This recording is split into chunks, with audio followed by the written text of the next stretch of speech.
Alright guys, gather around. I wanted to show this incredible temple. See how this cloister wraps around everything. It's like a warm embrace. This place is special. It's a Buddhist monastery, but without living quarters for monks. They don't live here, but it's still a hub for worship. You know that the Emerald Buddha we'll be talking about? Well, Rama I is the one who gave it a new chapel royal, and he gave this temple a name that's a ring cloud twister.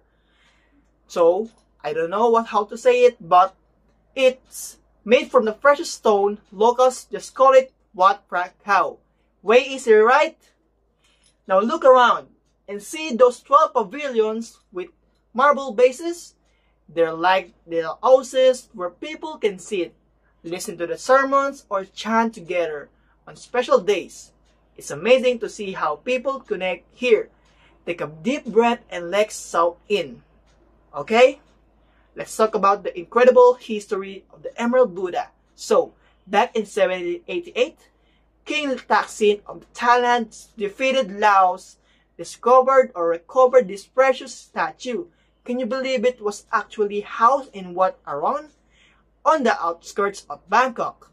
But then, something amazing happened.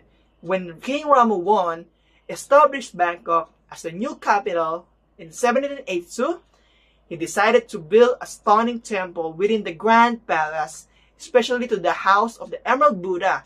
And by 1875, the statue was moved to its forever home at the Temple of Emerald Buddha, right in the heart of the Grand Palace.